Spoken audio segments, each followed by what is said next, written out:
What were we before we were human? Not in myths, not in metaphor.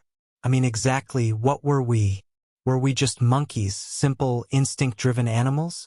Or something else entirely, something caught between two worlds? 2.8 million years ago, something changed. Quietly, invisibly. No language, no fire, no cities, just a shift, a beginning. It didn't start with brilliance. It started with fear, with hunger, with cold nights and sharper stones. And it didn't happen in one place. It echoed through countless footsteps, scattered bones, and primitive eyes staring back at a wild world. Before we built anything, we wandered. Before we ruled anything, we survived. This isn't just the story of evolution. It's the story of how we stopped being just another animal and began the long, uncertain road to becoming human. The world was breaking apart. 2.8 million years ago, Earth was restless. The ground trembled beneath shifting continents. Cracks tore through the land, slow but relentless. Africa, our ancient birthplace, was splitting open. Massive rifts carved deep valleys. Volcanoes rose from the wounds in the earth. Rainfall patterns shifted. Skies darkened, and the air grew colder.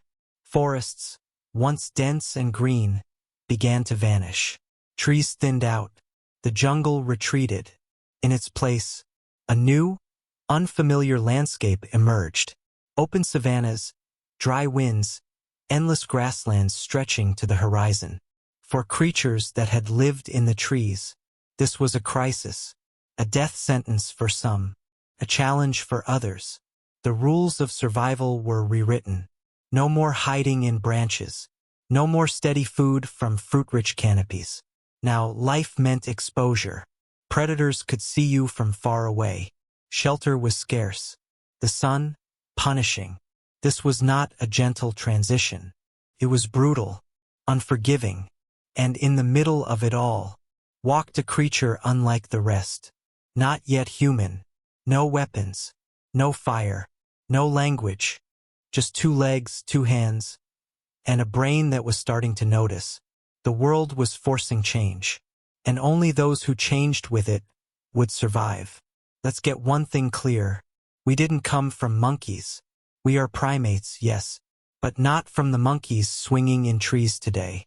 Our ancestors were something else, something ancient, something caught in between. They were called Australopithecus. Not quite ape, not quite human.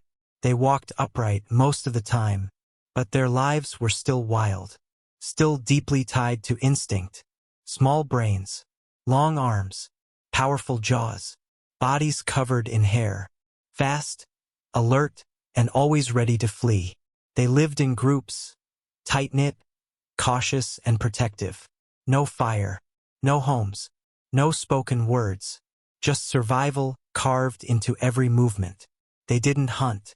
They scavenged, waiting for predators to leave scraps behind, risking death just to feed on bones and leftovers. And yet, they were different. They weren't just reacting to the world. They were watching it, testing it, learning from it. A broken branch became a digging stick. A sharp rock became a cutting tool. Not by accident, but by choice. These weren't just animals. They were something more. A mind waking up in slow motion. Before we had tools or stories or names, we had them. Not monkeys, but the beginning of becoming. Then came a shift. Subtle, slow, unstoppable. It didn't come from a thunderclap or a sudden leap in intelligence. It came from 1,000 tiny changes, spread across 1,000 lifetimes. One day, somewhere in the dry grasslands of Africa, a child was born just slightly different. A brain a little bigger, hands a little more precise, a spark of curiosity that hadn't been there before. Over time, these differences added up. And out of the shadows of Australopithecus, a new kind of hominin emerged, Homo habilis, the handyman, named for what he left behind, stone tools shaped with purpose. Not just rocks, but edges, blades, cutters, tools designed not by accident, but by intention.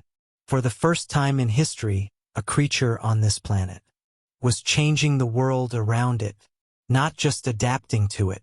This was not yet human, but it was a departure, a fork in the evolutionary path.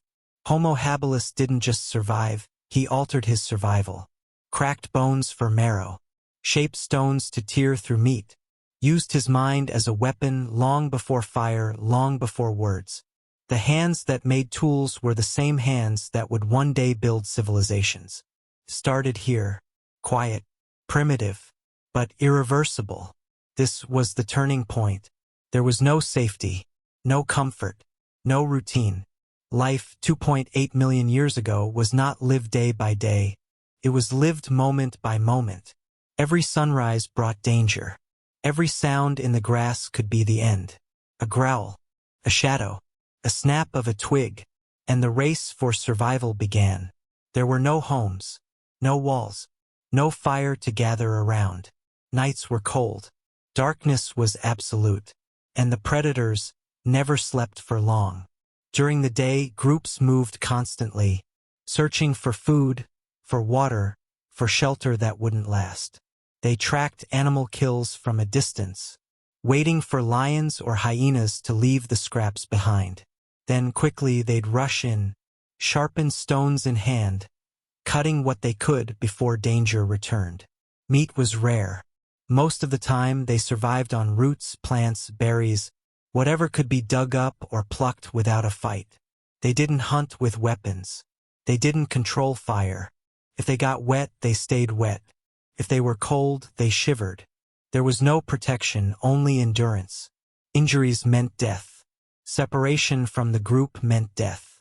Even curiosity could mean death. And yet, in this brutal, unforgiving world, our ancestors endured. They learned to read the land, to remember where the food was, to follow the herds, to stay close, to stay quiet. It wasn't intelligence that kept them alive. Not yet. It was awareness, caution, and the unspoken understanding that survival depended on each other. Life wasn't just hard. It was a test. And every day they woke up breathing was proof that something inside them was changing. They had no words, no names, no stories, but they had each other. Long before language shaped the human mind, connection was already there, raw, instinctive, and deeply real. A look, a gesture, a warning grunt in the tall grass, a silent reach from one hand to another. This was communication, not made of sentences but of survival, not built with grammar but with trust. Mothers carried their young for years, cradling them through storms and hunger.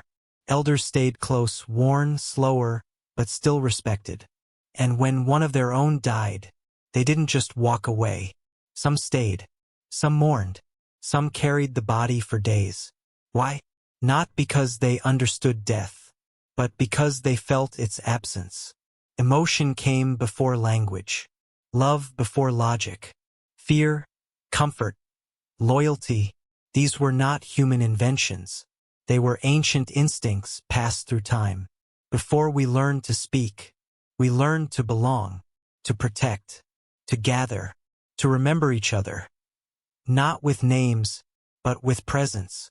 These bonds were the first seeds of what would become culture, community, and eventually civilization. Long before we spoke, we understood. Many animals use tools. Some even passed down simple tricks. But what our ancestors did was different. It was the beginning of something new. They didn't just find rocks, they shaped them. Not by chance, but by choice. They didn't react to the world, they began to plan within it. To imagine what a sharp edge could do. To see a broken branch as a potential spear. They started teaching one another, showing, imitating, learning beyond instinct. This wasn't hardwired behavior. It was culture. The passing of knowledge from one mind to another. Slowly, a new kind of intelligence took root. Not just physical survival, but mental survival. memory, foresight, problem-solving. This was the spark that separated us from other primates. A mind that could think about thinking. A mind that could dream of tomorrow. And while their language was silent, their ideas were growing louder. Because in this moment, our ancestors weren't just animals using tools. They were the first architects of their own destiny. We were not the only ones walking this earth. Not by a long shot. Many different hominin species roamed the land. Some stronger, some smarter, some lost to time. Evolution was not a straight path. It was a tangled, twisting tree, branches growing, breaking, and sometimes fading away. Some of these relatives survived for hundreds of thousands of years, while others disappeared almost as quickly as they appeared. We shared this world with cousins who hunted, gathered, and survived in their own ways. They left traces, bones, tools, footprints, whispers of lives we will never fully know. We were just one fragile branch on this sprawling tree. Yet somehow we endured. We adapted. We evolved. Our story is not one of simple triumph. It is a story of coexistence, competition, and change. In a crowded world, survival was never guaranteed. But through that struggle, we found a way forward. Somewhere in the silence of those ancient days, a quiet awakening began. A creature looked at a broken bone and saw not just trash, but a tool. Not just survival, but possibility. A spark flickered deep inside, a new kind of awareness, a budding curiosity about the world. This was not a sudden leap, not a moment of lightning, but a slow, steady dawn, the beginnings of imagination, the roots of creativity. They didn't yet speak. They didn't yet dream in words, but their minds were reaching beyond instinct, seeing cause and effect, planning steps ahead, learning from the past, wondering what could be. This was the first glimmer of us, the first faint trace of what would become human consciousness. Not yet human, but on the path. A journey that would take millions of years, starting here in the wild, with a single unspoken thought.